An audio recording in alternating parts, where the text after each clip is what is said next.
ஆமாம் ஆமாம், தமிழில் இன்ட்ரடியூஸ் ஆகுறாங்க. அவங்களுக்கு இருக்கிற அந்த மலையாள ஆசன்ட் இருந்துச்சு தான். பட் ஸ்டில் அது படுத்து அது தனியாக கான்ட்ராஸ்டாக தான் தெரியல. ரொம்ப அது கதைக்கு நல்லா இருந்துச்சு. ஓவரால் குட் மூவி பார்த்துட்டு வந்த ஃபீல் தான். ஆமாம் ஆமாம். அது டூரிஸ்ட் ஃபேமிலியில் அது சம்மந்தமாக ஒரு சின்ன சர்ப்ரைஸ் எலமெண்ட்ஸ்லாம் இருக்குது. அது இப்போ உடச்சா அது தப்பாக போயிடும். ஆடியன்ஸ் வந்து பார்க்கட்டும். அது நிஜமாக ஆடியன்ஸ்க்கு அந்த சீன்லாம் வரும்போது நிஜமாவே ஆடியன்ஸ் கிட்டேருந்து செம்ம விசில் சத்தம் அந்த மாதிரி இருந்துச்சு. டூரிஸ்ட் ஃபேமிலியில் வந்த அந்த கேரக்டர் இந்த படத்தில் கேரக்டர் நான் எதுவும் சொல்லலைங்க. பட்டு ஒரு நல்ல சர்ப்ரைஸ் எலமெண்ட் இருக்குது, அவ்வளோதான். அது கனெக்ஷனோ யூனிவர்ஸா அதை பற்றிலாம் நான் எதுவும் சொல்லலை. சர்ப்ரைஸ் எலமெண்ட் இருக்குது. என்ன ப்ரோ? ப்ரோ ரொம்ப நல்லாவே நடிச்சிருக்காரு. கண்டிப்பாக ஒரு நல்ல ஆக்டராக இண்டஸ்ட்ரிக்கு இருப்பார் அவர்.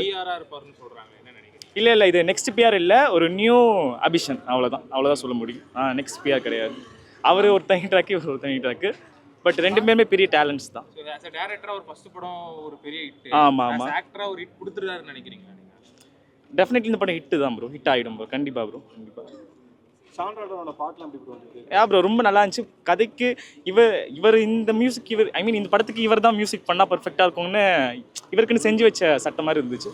சீரியஸாக சின்ன நிறையா புதுசான மியூசிக்கு ஆல்ரெடி ஆல்பம் ரிலீஸ் பண்ணியிருந்தாங்க. அதை தாண்டி நிறையா சில சாங்ஸ் இருந்துச்சு. ரொம்ப ஜாலியாகவே இருந்துச்சு.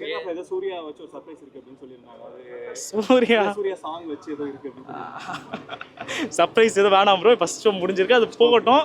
ஆடியன்ஸு என்ஜாய் பண்ணட்டும், நல்லா வந்து பார்க்கணும். லேக்லாம் எதுவும் இல்லை ப்ரோ. நல்லா எங்கேயும் போகுது. ஓகே.